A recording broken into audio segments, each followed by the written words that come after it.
Olá pessoal, sou a Tiziana. Sou o Thiago. Nós não somos teólogos, nós somos cristãos. Estamos lendo a Bíblia e hoje nós queremos compartilhar um resumo com vocês do livro de 1 Samuel. É um livro que tem 31 capítulos e ele foi escrito provavelmente pelo profeta Samuel e também com algumas inserções dos profetas Natan e Gade.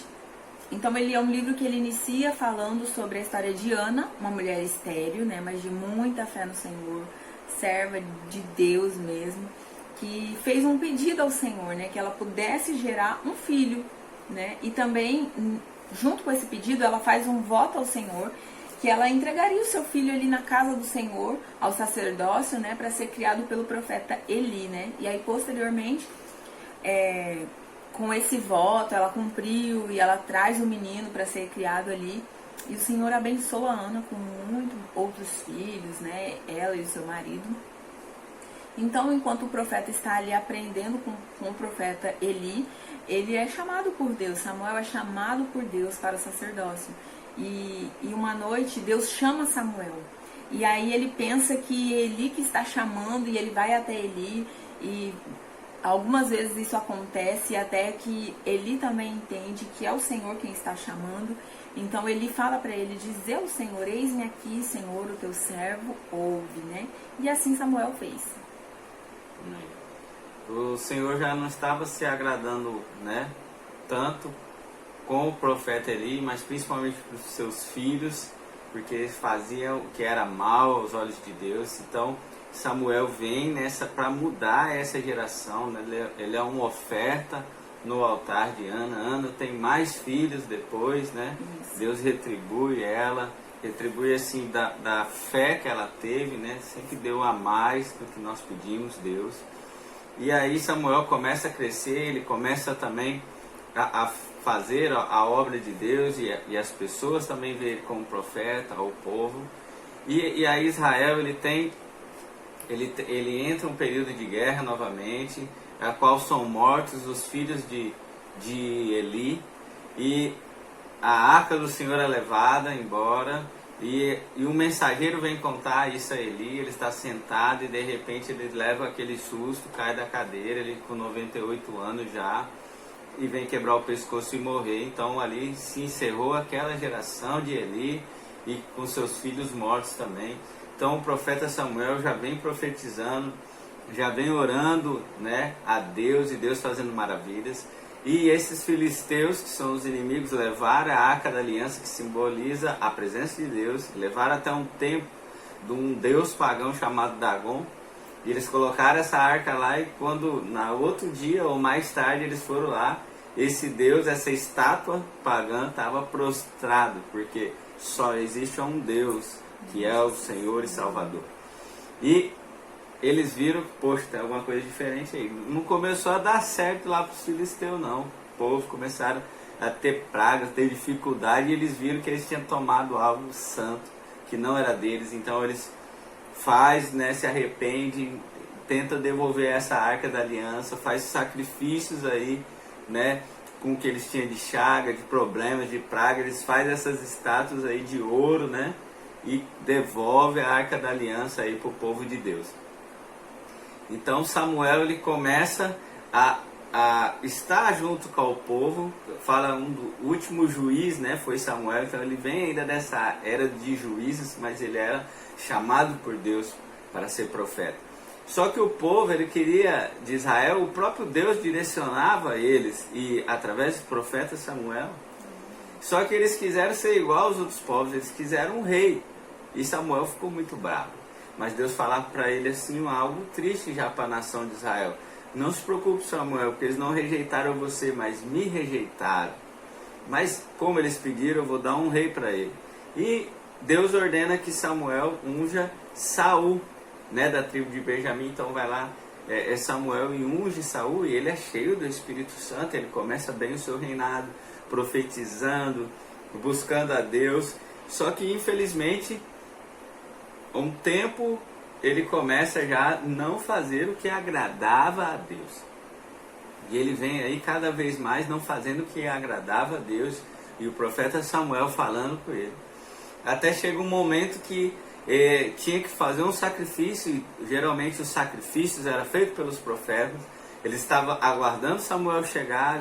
Samuel tinha dado um prazo de 7 dias, mas Saul não quis esperar e ele mesmo fez o sacrifício. Deus não se agradou desse sacrifício, Deus não aceitou esse sacrifício. Quando Samuel chegou, ele falou que ali o reinado de Saul tinha acabado por causa dessa desobediência que ele fez a Deus. Uma pequena coisa parece para o homem, mas para Deus foi muita coisa. Isso que a gente tem que entender também das coisas de Deus. E aí Deus fala, não, unge um da casa de Jessé, um filho de Jessé. E aí vem uma das partes, né, bem famosas aí, conhecidas pelo menos, quando ele vê os filhos de Jessé, né, vê o primeiro lá, um cara grande e tal.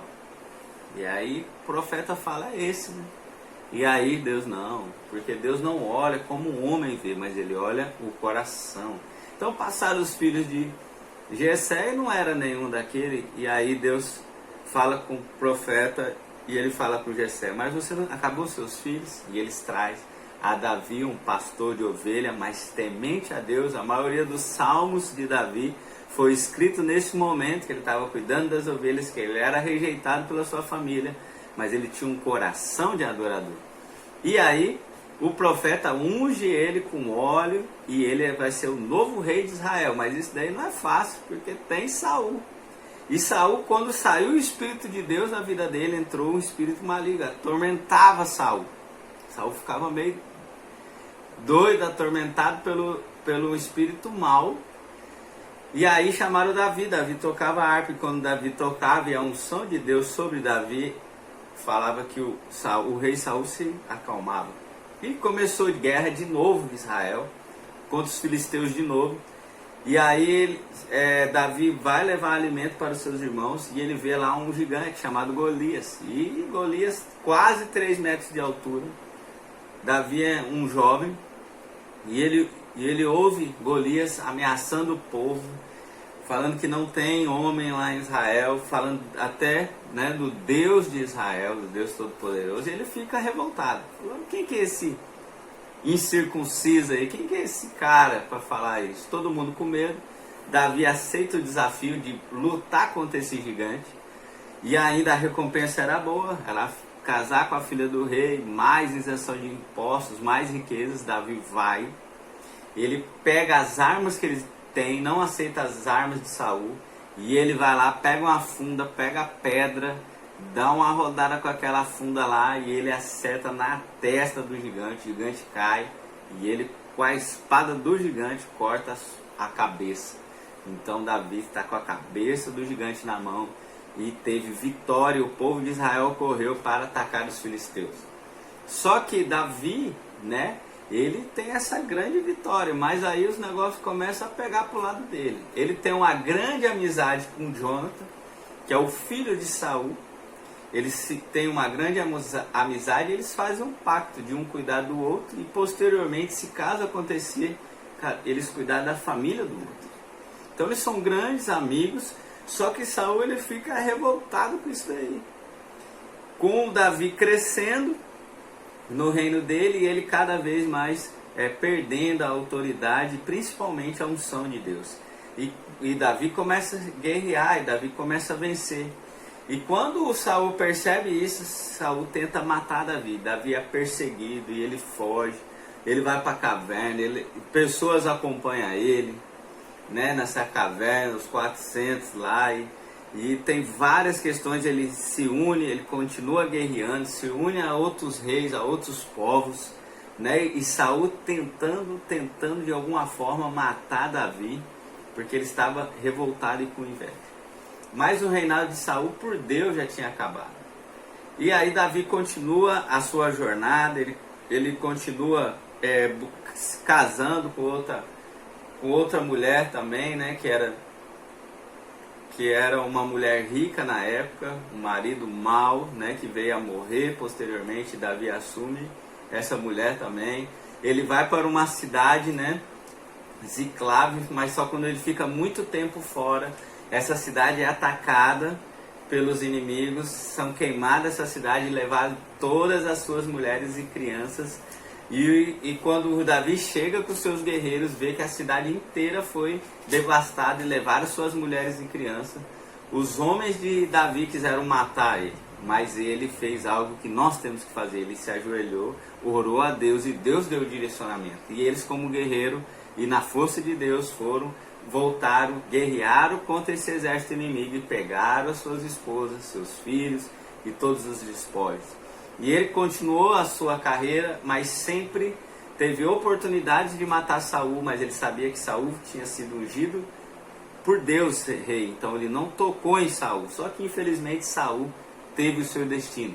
Continuou-se as guerras, foi uma guerra, os inimigos apertaram, mataram os filhos de Saul. Saul foi severamente ferido com uma flecha, ele sai em disparada correndo, mas ele vê que os inimigos iriam pegar ele. Ele mesmo tira a sua espada e se lança sobre a sua espada. Então, terrivelmente ele morre e aquela sua geração de filhos. Os inimigos pegam ele, espalham os pedaços dele pela cidade. O povo pega ele e faz a sepultura, choram, né? Sepultam os corpos, choram e jejuam pelo rei que estava morto. Então, não termina muito bem esse livro devido a uma desobediência desse rei, mas Davi continua vivo, seus homens e a promessa de Deus para Davi. Então, eu aconselho vocês a ler a Bíblia, 1 Samuel e 2 Samuel, você vai ver o início do reinado de Davi, esse grande rei. Deus abençoe, até mais. Até a próxima.